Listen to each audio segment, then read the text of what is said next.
Let me tell you what I saw. You may not believe me, but I swear on my own breath, it happened. It started one hot afternoon, when the whole village went to fetch water. The sun was burning that day. Children were playing and splashing, women were washing clothes, and men were filling their gourds.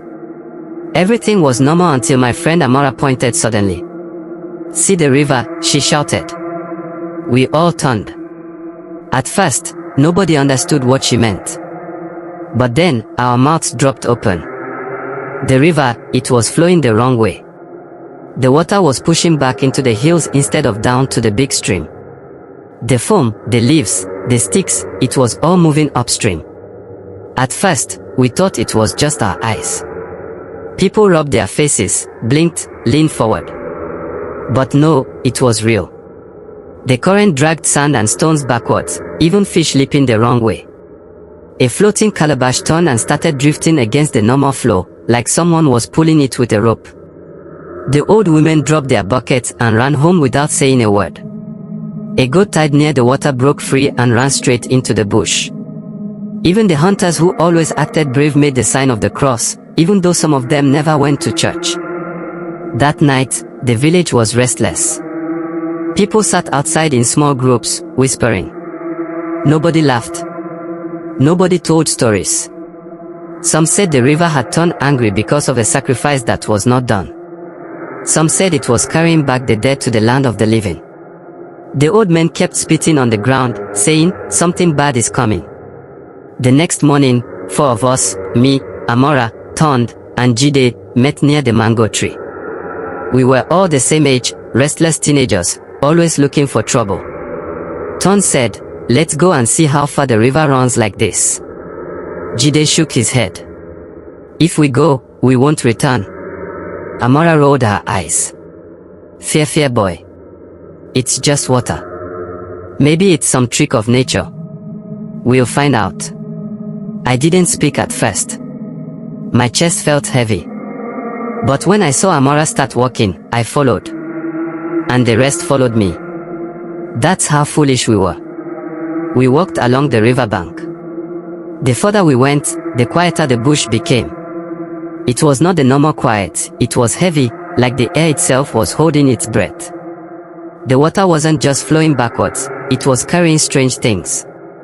First, a broken drum, the skin torn, floating as if someone had just dropped it. Then, a small carved mask, the kind used in masquerade festivals. We all stared at it, but nobody touched. Then came a letter written on brown paper, water-stained and almost washed away. We dragged it out with a stick. The ink had faded, but one word was still clear: leave. We looked at each other. My heart jumped inside my chest. Jide threw the stick back into the river. "Let's go back," he said, his voice shaking. But Amara laughed. "It's just old things the river picked up. Maybe from another village." We kept walking. Step after step, the bush grew thicker, the trees leaning over like they wanted to listen to us. Even the birds refused to sing. Only our footsteps and the rush of water filled the air. Every now and then, I felt something watching. I turned fast, but the path was empty. Once, I thought I saw a shadow move behind a tree, but when I blinked, it was gone. At last, we reached a bend. And there it stood. A tree, massive, black, and twisted, grew right out of the riverbank, like it had been waiting for us. Its roots cut into the water, pulling it upwards, making the current fight against itself. And around the roots, tied with ropes, were bones. Not animal bones. Human bones. Amora gasped and covered her mouth. Ton's knees gave way, and he fell to the ground. I could not breathe. Then, the river made a sound. It gurgled, like a throat clearing, like it was trying to speak. The water bubbled and spat out a small calabash that rolled to our feet.